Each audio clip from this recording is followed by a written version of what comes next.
All right. So today we're talking about continuity in behavior and limits. So by the end of this lesson, hopefully you will be able to use limits to determine the continuity of a function, apply the intermediate value theorem, and describe in behavior. Probably the only thing we'll be able to give you today, because I really want to make sure that you understand this, is to be able to use limits to determine continuity of a function.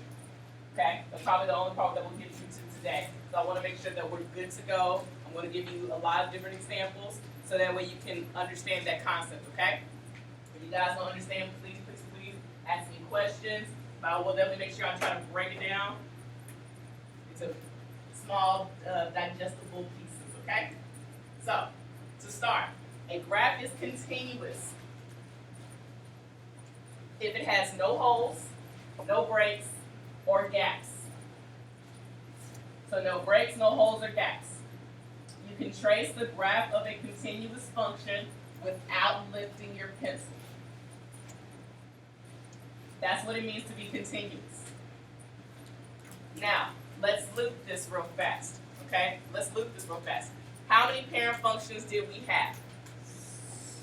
You just had them up there. 7. It was 8. We had 8 parent functions, okay? Now think about what each one of those parent functions look like. Out of all of those parent functions, there were some that had breaks, or holes, or gaps. Okay, give me one. Square root function. Now square root looks like this. Now, basically I can trace the graph of a continuous function without lifting my pencil. Do I lift my pencil? So this one actually is continuous. Oh, it is. It is continuous, basic. Greatest integer. Greatest integer looks like what? The steps. Okay? What kind of discontinuity would you say? Does it have holes? Does it have gaps? Does it have breaks? Yeah. You got some holes and you got some gaps. Okay, but basically I have to lift up my pencil to get to the next step, right? So greatest integer function is definitely a function that is not continuous. Yes? Reciprocal. Yes, remember reciprocal has the 2 branches known as hyperboles. But basically, if I trace along this first curve, I have to lift my pencil to get to the other part of the curve. Does everybody see that? That's why those 2 are examples of functions that are not continuous. I see why. I wouldn't really understand why it's square root function thing, but I got it now. But you would have to have something on the other side to have it. Right. There's nothing like that. What are my other ones? Okay, that square root, got greatest integer, got reciprocal. There are 5 more. Let's just review just to make sure we know this, okay? I need another one. Alyssa, give me one.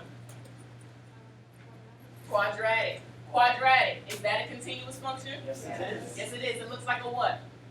U. It looks like a U. Very good. Jake, cubic. Is a cubic function continuous? Yes. Yes, it kind of looks like a squiggly. Yes, Marissa. Absolute value. Absolute value. What does absolute value look like? V. A V. Are absolute value functions continuous? Yes. Yes, okay. Even though they just kind of come to a point, I never have to pick it up to get the other piece. Listen. Constant. What does a constant look like? What kind of line? Horizontal. Is this continuous? Yes. Sure is. Linear. What's the last one? Linear. This one actually does have a slope. So 1, 2, 3, 4, 5, 6, 7. So these are all 8. And the only ones that are not continuous are your greatest integer and your reciprocal. Does everybody see that? Can you see the picture? Cool deal. Knowing what these look like can also help you determine if something is continuous or not.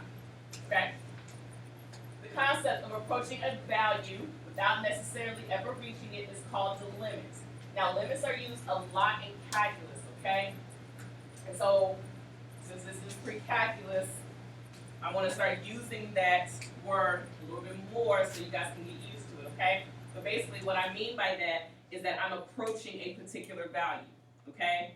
The limit as I approach a particular value. So like infinity. So Like infinity, or even a number. or so like the people who never touch 0 but they go close to it. Exactly. So basically So an the limit asymptote. as x approaches 0 would be 0. That's what I'm getting closer to. So it could be an asymptote, but it could also approach a particular value. We're going to talk about that, I believe, on the next 2 slides. Is this the thing where it says as x approaches infinity, y gets closer? Yep. We're going to use limit notation for that. Now, you can have 3 types of discontinuity. That's what you're saying when functions are not continuous. You say discontinuity or not continuous. You have infinite discontinuity. Those are your vertical asymptotes. You have jump discontinuity, which are your gaps. And then you have removable discontinuity, which are your holes. All right? The reciprocal function has what type of discontinuity? So they would have what type of discontinuity? So what type of discontinuity would they have? Infinite discontinuity, because they have vertical asymptotes. So when we refer to something, we need to refer to it as like the non-parentheses. So that the parentheses part is kind of like, that's what we've been saying. Yeah. So like pretty much everything, you have like the textbook version, and then you got the broken down. Like that's how these notes are going to go. Another word for removal discontinuity is also known as point discontinuity, okay? Depending on what version you look at, if you go to Khan, they might say point discontinuity instead of removable, okay? So just know that they're still talking about holes. Yes? Yes. And we actually will see a few more of those actually today. Infinite and jump discontinuities are known as non-removable continuities. A non-removable continuity cannot be eliminated by redefining a function at a particular point. Basically, it's like you can't simplify to get it, okay? So just realize that holes are your only removable discontinuity, okay? Because usually a hole is created by simplifying something versus an asymptote or a jump will be something that's originally there. Now, this right here, these are your 3 rules, laws, tests for continuity. Now, before anybody asks me why you have to do this over just looking at the graph and determining whether something's continuous or not, well, if you plan to take calculus, you need to know these rules and how to use them, okay? So there's no time like the present to learn them and to start using them, okay? And I'll give you guys a second because it looks like you're writing this down before I go into each one. So, a function, f of x, is continuous at x equals c if it satisfies the following conditions. There are 3 conditions to determine if something is continuous or not. This is the non-graphical way to figure this out. In other words, we're not going to graph it and look to see if it's continuous, okay? This is kind of like, I guess you could say, the algebraic way to figure this out, okay? These are the 3 tests that you would do. Now, just to make sure everyone understands, what does f of x mean? Y. Okay, that is important. And when it says x equals c, c represents some number that's on the x-axis, okay? It could be positive 2, negative 3. Is everyone okay? Yes.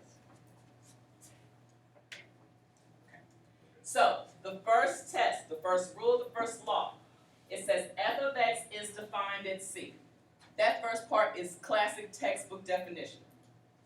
In other words, this is a simple version. F of c exists. Now, let's say c is 2, okay?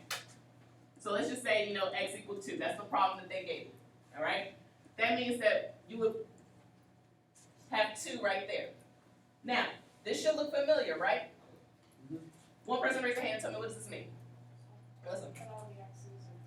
That all the x's are going to become 2's, and then what would you do? Solve. Now, when you solve it, you'll get a number, correct? And what would that number represent? The y. Okay? So basically, what the very first law is saying is that when you plug in your x into your function, you should get a y. That's what it means to exist. Okay? Say you plug it in, and you don't get something that's defined. That means that f of 2 or f of c is not going to exist. Okay? What would be an example? It would be, it could either be a whole, an asymptote, or a jump. It'd be one of the three. So what would be an example? Like if it doesn't exist, what would it come out as? Can anybody think of an example where something would not exist? If you took a square root of what? Like a negative number. That would be examples. So say your function had like a negative x underneath, and then you had to plug in a 2. Well, the square root of negative 2 is imaginary. Okay, it's not real. We're looking for real numbers here. Anybody know another example? When zeros and Yes, when 0 is in the denominator. 1 over 0 is what? Undefined. That doesn't exist. Does that make sense? Okay, so those are examples when you would plug it in and it would not exist. Okay? Question? Well, pi is still a number. It's still a real number, so pi would suffice. So after you would, like, if it doesn't exist, you just, like, right, it doesn't exist, you don't. So right there, you know that it would be discontinuous. And depending on what the function was, you would then go to figure out if it's infinite discontinuity, jump, or removal. So that's the first one. Everyone okay with the first rule? The first test? Okay. Second one. The textbook definition says f of x approaches the same function value to the left and to the right of c. So in other words, here comes in limit notation. The limit as x approaches c of your function exists. So let's say that you had a function. Okay, I'm going to draw it out. I think this is going to be the best way to explain this.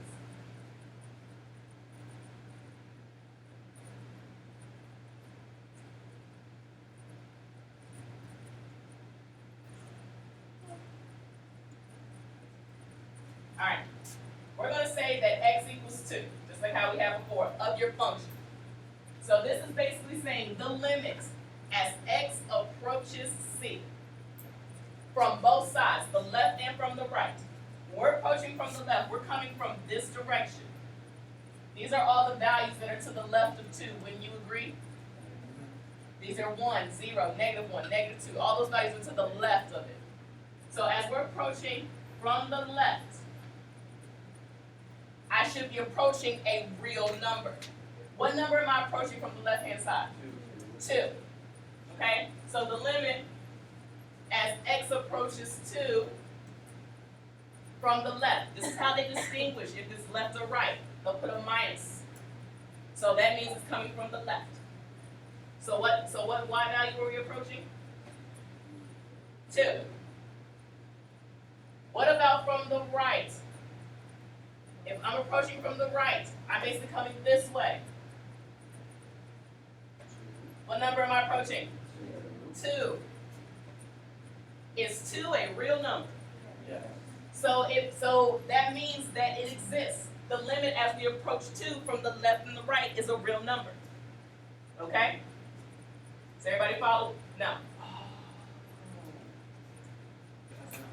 In order for it to be continuous, it has to approach a particular number. Say, for example, it was approaching 2, but it was going like this. What number am I approaching from the left-hand side? Is infinity a defined number? So that would be an example of where it wouldn't exist, okay?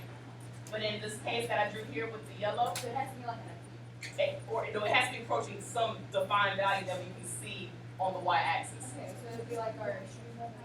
Yeah, it could be like an extreme, or it could be just a particular point, but it has to be a number. Infinity is not a number.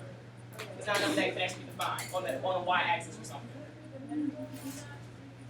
It could be the minimum if we were approaching 5, for I don't example, even know which one it based off of whatever x is. So whatever x equals, that's the number that we're getting closer and closer to that corresponds to when x is 2 on the graph. You see that? This point is 2 comma something. So as we're approaching 2, the x coordinate of 2, that's the particular point we're going towards. If x was 5, we would be approaching this. So if you're approaching 7, then it It'll be something would over be here. undefined, right? And there was like an asymptote at 7, but it's supposed to like curve out, so.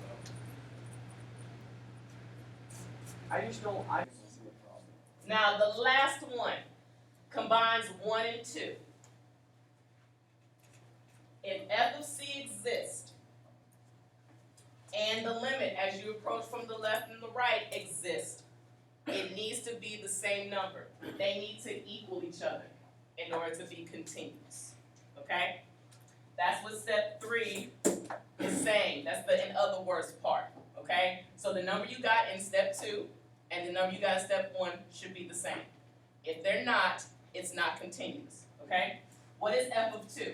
Looking at the graph, when x is 2, what's y? 2. 2. So there's step 1. It exists, it's 2. The limit as I approach from the left and from the right was 2. Since f of 2 was 2 and the limit was 2, this is a continuous function.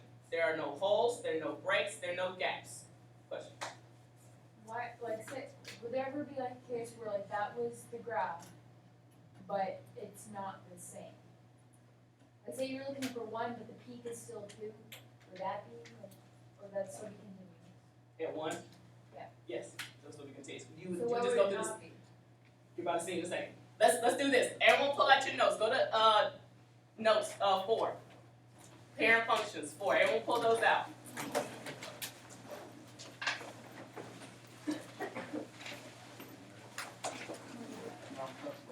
You're looking for notes 4.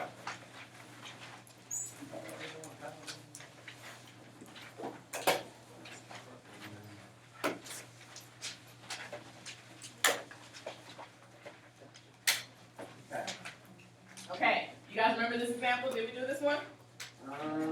It was on the back of notes 4. Yes. Okay. And this was what it looked like, correct? No.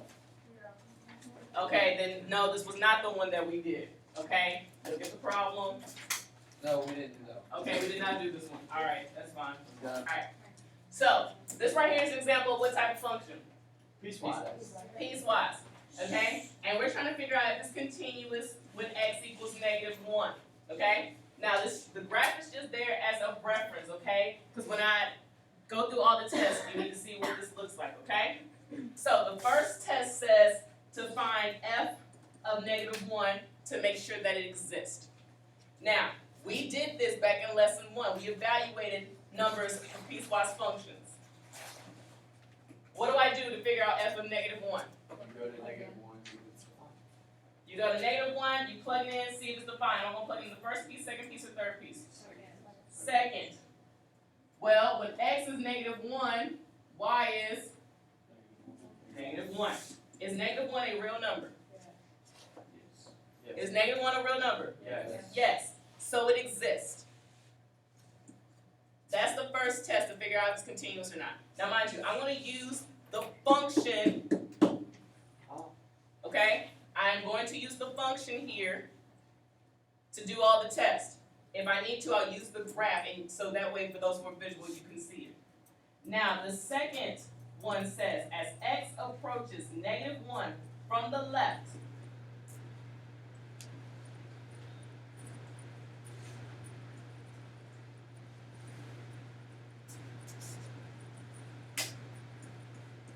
it should equal a number, and when it approaches from the right, it should also equal a number, a real number. So, think about it. If I'm approaching from the left-hand side, what values are to the left of -1? -2, -3, -4. Which interval shows those values? Is it the first interval, the second, or the third? First. The first, okay? So to figure out what the y value is as I'm approaching from the left-hand side, I'm going to plug in -1 into this function. What's 3 times -1 squared? 3. It's +3 because you square the negative and then you multiply it by 3. So there is. Okay? That's from the left. From the right, okay? I'm approaching -1. It's going to be this middle section. It's not going to be this last one because that's only going to 4. We're trying to get closer to -1. Does everybody see that? What's the y value when the closer I get to -1? -1. It's going to be -1. Are these two, 3 and -1, are those real numbers? Yeah. Yes. They exist. So step 2 works. Now the thing, step 3, every single one of these numbers has to be the same. Are they the same? No. So that means that this function is not continuous, it's discontinuous. Oh, so it has to pass all three? It has to pass all 3. Now if it doesn't pass the first one, then you can stop there and know that it's not continuous. Now, do. Yes. Now, how do you know what type of discontinuity it is by looking at the function? In step 2, if these are not equal, then it's jump discontinuity, So, okay? And you can see in the graph, as I approach 1 from the -1 from the left and -1 from the right, I'm approaching those 2 different numbers. Does everybody see that? There's a serious jump to get from this piece up here to this one down here, okay?